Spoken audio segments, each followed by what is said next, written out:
James Khan is one of the UK's most successful and dynamic entrepreneurs. He's amassed an £85 million fortune through creating global recruitment businesses and from his private equity empire in London's Mayfair. With an impeccable track record of creating and managing companies, he's now taking this first-hand knowledge on the road to mentor 6 of the UK's most vibrant small and medium-sized enterprises.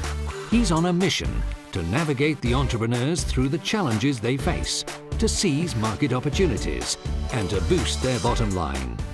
With James's nearly 30 years of business expertise, will the young companies make the change or stick to their ways?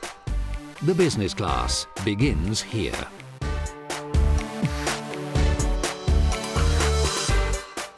Each episode, our resident guru James Khan will be joined by a sector expert, and together they'll be addressing key challenges facing a particular SME. James. Thank you, Carolyn. Joining me now is Lisa Thomas, CEO of M&C Saatchi Group.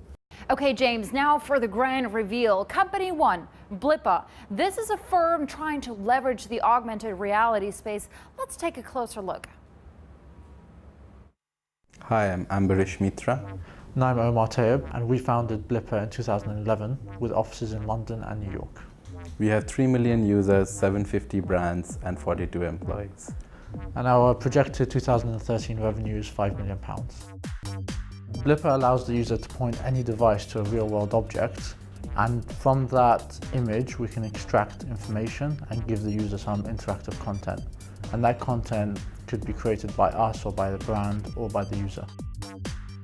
People who are supplying the content for the end users are brands and publishers, and we charge them and we monetize those relationships. That basically is the fundamental business model. I love to see entrepreneurs that really believe in what they're doing. Their kind of passion and commitment about the business really came across well.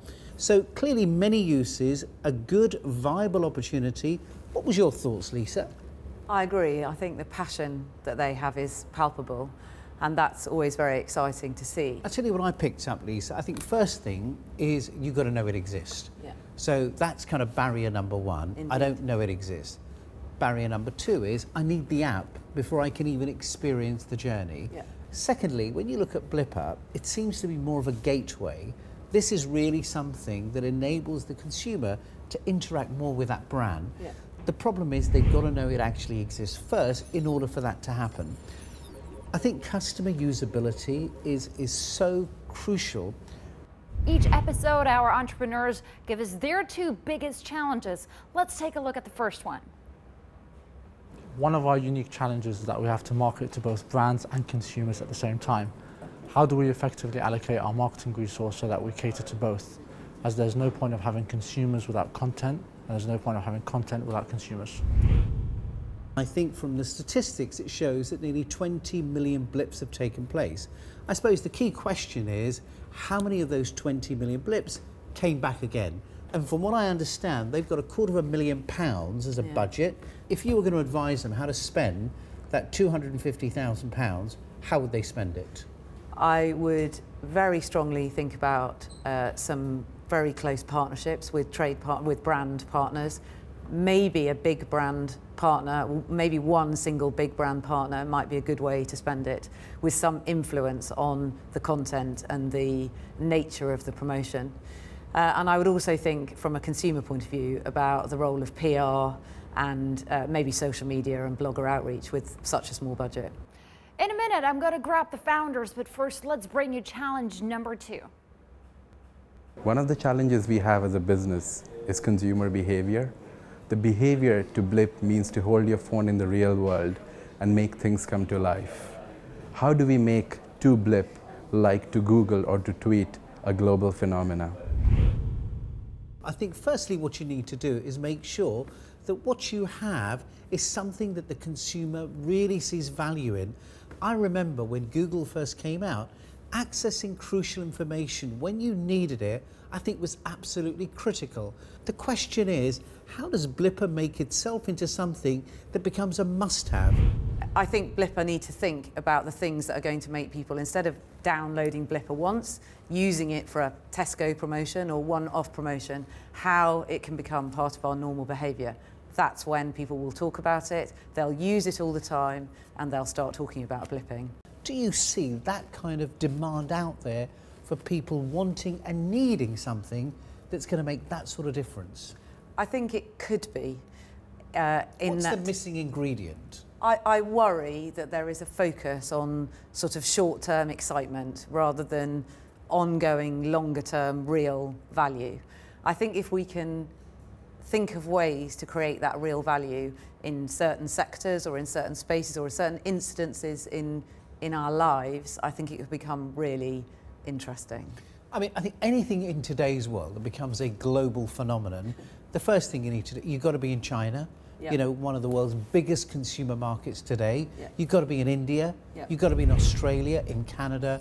You know, so I think penetrating global markets and getting that accessibility to a much wider audience, I suppose, must be number one on anything if it's going to become global. Which is why I think a partnership with a big brand that will go global, a big mobile phone brand where Blippar was embedded in their software, has got to be on the list of things to consider.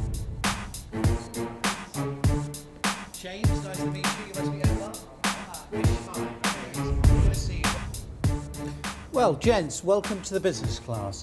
We took on board the two challenges that you presented to us. The question is, will you take on board some of the advice that we shared with you? I think you made some interesting and valid points about the business, but there are certain points that we don't agree with on how to grow a business in the space. Now, one point that you mentioned was to be able to embed it into devices. I think embedding into devices at this stage of the company is too early. We've seen it happen with some of our competitors and fail because there isn't enough content out there for the users to blip. We need to build this momentum and this user base slowly so that it sticks. So, in summary, guys, firstly, let me tell you, love you guys, love the passion, love the concept. I think what you've done is really amazing. I think from a business perspective, you know, my view is certainly for this to become the global phenomenon that you're looking for, this needs to be able to be out there far more aggressively than it is at the moment. Now, if that means having this embedded in a piece of hardware, then I believe that's what you need to do. Any business I come across, everybody says marketing is key. What Lisa pointed out, not only is marketing key, but the budget is key too. And right now, your budget isn't big enough. You need more capital to achieve what you're looking for. And therefore, strongly, I would recommend that you probably need to raise money sooner rather than later, because in technology terms, timing is so crucial. I hope you take some of that advice on board, and all I can do is wish you every success, because I would like to see Blippar become that global term that you're looking for. Thank you very much. James, we've almost come to the end of the show, but as promised, here's the viewer question for you. Alexander Bibovsky tweets, should you work for free at the beginning in the incubator phase, especially as a founder? What do you think? Well, you know, as an entrepreneur, I'm not a great believer that you can be half pregnant. I think if you're going to become an entrepreneur, you've either got to be 100% in or you've got to be out. I don't believe you can build businesses doing it part-time. If you really believe in what you've got, if you believe and you're passionate, I think you should give it 100%. And if that means you've got to do it for free, you've got to do it for free, because nobody ever became that successful doing it part-time. Okay, James, really good advice there. If you want to ask James a question, tweet us using hashtag CNBCBizClass. That's it from me. I'm Carolyn Roth. And I'm James Kahn. And we'll see you next time a new company enters the business class.